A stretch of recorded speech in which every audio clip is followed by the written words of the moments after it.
So today we're going to be talking about 5 things that you can do that you should be doing consistently before you ever start to count calories, track macros, weigh your food in ounces, any of that nonsense. These 5 things will get you the results that you want without having to do any of those advanced tactics first.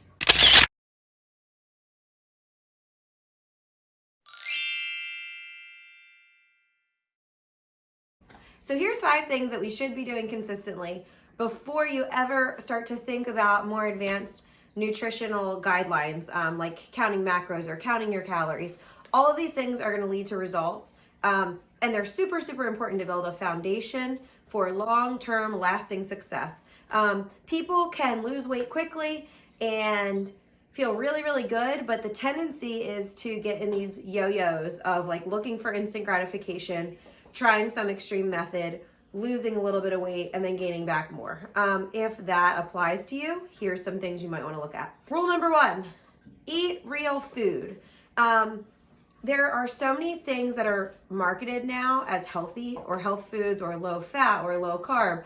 And honestly, you don't need low fat, low carb, low calorie. Like what you need is nutrients. And if you eat the most nutrient dense real foods, they're naturally going to have less calories and the right types of carbs, fats, and proteins. So, for example, eat real potatoes instead of French fries or potato chips. Eat real meat instead of protein powders or meal replacement shakes. Now, I'm not saying I don't ever use that kind of stuff as a supplement or if I'm treating myself and I want a snack. But if you can consistently, like 90% of your meals are coming from real food, you're gonna see results before you have to try anything else. That is a huge thing. Our society has become more and more fixed on just like instant gratification, meals for flavor over any other value. And then we're missing out on all these great nutrients that our body like craves and absorbs. You might have heard of the Whole30 diet or the paleo diet. Like those are examples. I don't like to use diets or recommend them for clients because it tends to be an all or nothing mindset. And like these behaviors need to become consistent over time. But the reason that those 2 diets work is because they are just saying, stop eating processed shit. Eat real food. You're going to feel better. You're going to operate better. You're going to have more energy. You're going to need less caffeine during the day. So try that first. Rule number 1, eat real food. Rule number 2, eat more vegetables. You need foods of all different colors because all of those different colors are kind of representing different nutrients that are within the foods. Just counting macros is not enough. You're not going to get the micronutrients that you need if you're getting your carbs from potato chips and cookies and ice cream. You need whole grain foods and then also vegetables, fruits and vegetables with fiber and other micronutrients. So eating more vegetables, I know some people just don't like the taste of vegetables. That's okay. Your taste actually can change over time. So you might actually be able to acquire a taste for those more bitter things the more you incorporate them into foods. So oftentimes I recommend starting by incorporating like 1 veggie a day. Incorporate something, whatever is a little bit more than you've done before, and try new things, new vegetables, new colors. Look up recipes on how to cook those things so that you can get them at tasting the best that they possibly can taste. But incorporate them into things that you already like the flavor of. So like, I used to not like Brussels sprouts and I started cooking them with bacon and dates. So it was like a sweet and fatty flavor that is delicious. Now I like Brussels sprouts by themselves because I've started to like acquire more of a taste for them. So it's okay to not have it just like by itself, raw veggies all the time. Like incorporate it into meals that you can enjoy. Another easy way to incorporate veggies and fruits, I do this a lot with Brett because he's kind of a picky eater. So he wants to eat better because he knows it's good for his health, but he's not a fan of flavors of a lot of green vegetables. So we put green leafy vegetables into our smoothies. So we'll make a protein shake for breakfast and our protein shake will have whey protein in it. And that's like 100% whey protein. Usually it's like 24 grams of protein and maybe 2 grams of carbs. So this is not a meal replacement shake because we're going to eat our real meals throughout the rest of the day, but I'm going to eat this meal as my breakfast. So it's got that protein in it. we'll put like 2 or 3 handfuls packed in of kale or spinach. Can you taste a little bit of kale? Absolutely. Even with the best blender, like you're gonna taste a little bit of a difference in texture, but like it's not gonna taste like it would if you were just eating it raw in a salad or sauteed. And if you don't like it, this is a good alternative. So get your green leafy vegetables in there. Sometimes I'll put berries in there. If you aren't eating enough healthy fats throughout the day, flaxseed or chia seeds are great options, or adding fresh nuts. So get your vegetables in however you can and just try to compete with yourself and have a little bit more than you had the day before. A serving of veggies is about the size of your fist. So females should really be getting between 4 and 6 of these fistfuls per day of all different types of vegetables, not just the same thing every time. Males should be getting between 6 and 8 handfuls. So I know a lot of people are starting out at the point where they're like, geez, I barely get one once a week. If that's the case, don't feel like you need to be aggressive and overshoot it. Add 1 or 2 a week until eventually you can add 1 a day, and then kind of build your way up to that point. You'll start to feel better. You'll have great energy.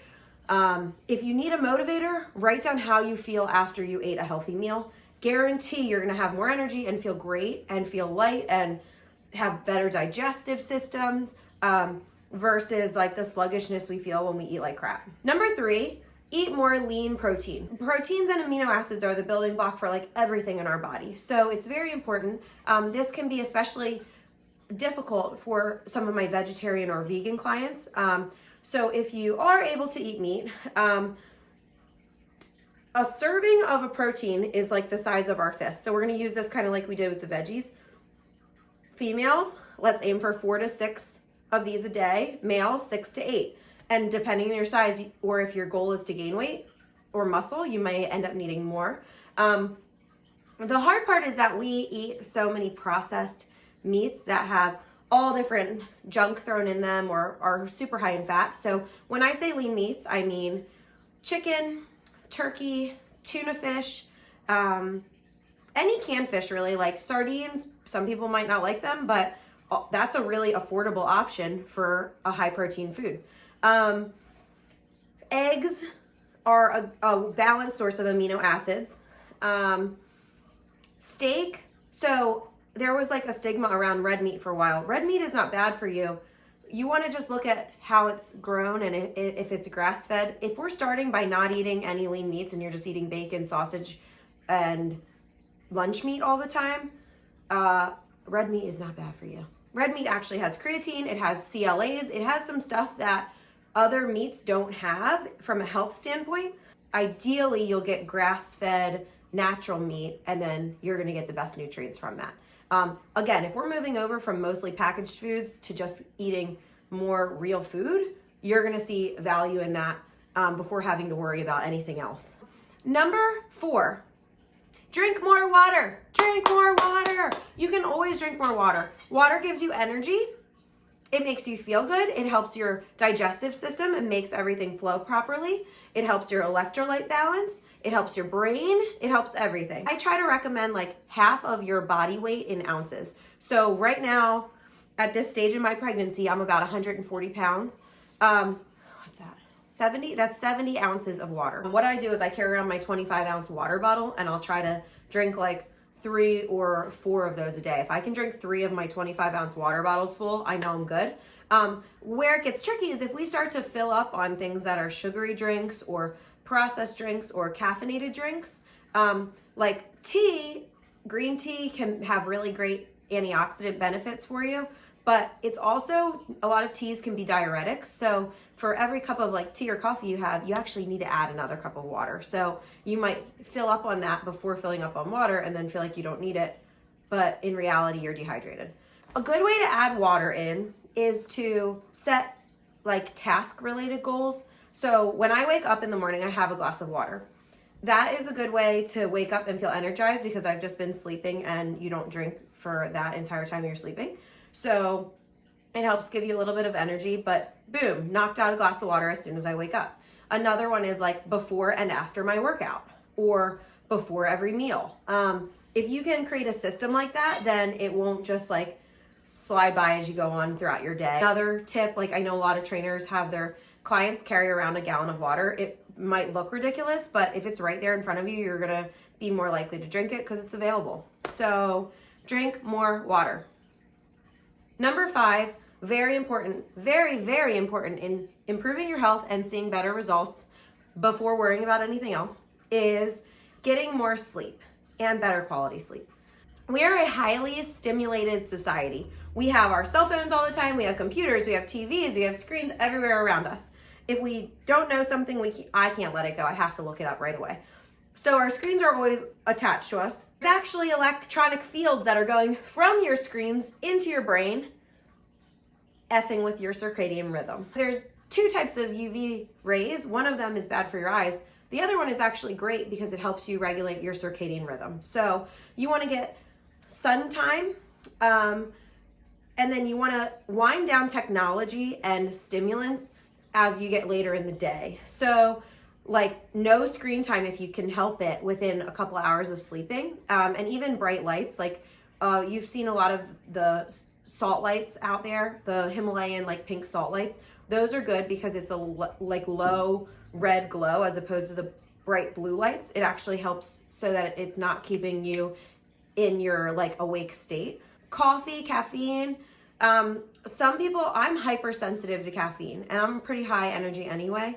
If I have coffee like anytime afternoon, I'm not sleeping well through the night. Even if I fall asleep great, I'll probably wake up, I'll have dreams. It's just restless sleep. So listen to your own body. Don't overstimulate. Your body will get adapted to too much caffeine anyway, and then you're gonna need to adjust and have more and more and more. So wean yourself off completely every now and then, but like limit it to a cup of coffee in the morning if you have coffee every day. You wanna try to aim for at least, and I know this is very rare for a lot of people, at least 7 hours of sleep per night.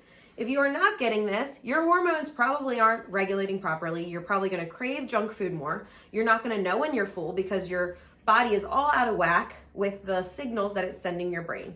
And you'll probably be a little bit moodier. I'm guilty of that when I'm tired. Get more sleep. It's great for you. You'll feel better. If you say, oh, I can't sleep, I'm an insomniac, try all those methods I just said. Try to meditate before bed. Come up with some sort of nighttime routine that happens an hour before whenever you need to get to bed to get 7 to 8 hours of sleep. So like I wake up at 5 every day because of my training.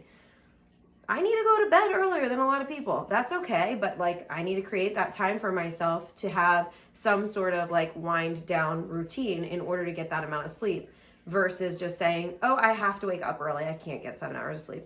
You can do anything if you prioritize it. So how are you choosing to spend your time is the question. So those are the 5 most important things that you can work on right now. How to track them, because you really need to be consistent. Those 5 things, if you do them one day every now and then, you're not going to see results, and then you're going to be like, I did the things. Are you being honest with yourself? One way that I ensure that I'm doing my behaviors that are my goals consistently is to have a journal like this. This one is Living Your Best Year Ever by Darren Hardy of Success Magazine. This is my favorite. I buy this like every year actually. And I use this for everything, not just fitness goals. My behaviors that I want to do each day, especially leading up to having the baby: work out, some sort of yoga, meditation, or breathing to learn how to like relax because I'm always high strung. Enough water. So I specifically wrote at least 8 glasses of water because I know I don't drink enough. Outdoor time. So walking my dog is under there, and then spending some sort of time outside. But what I have is like a weekly check mark where I can check off how often did I actually achieve those goals.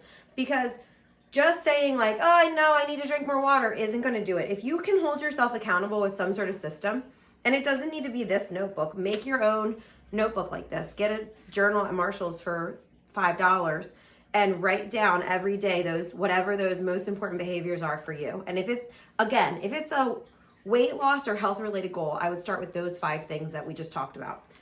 And just write Monday or Sunday to Saturday or whatever, check it off each day that you can do it. If you look back and there's been an entire month that you've done that, measure yourself then. Pay attention to notice how your clothes fit.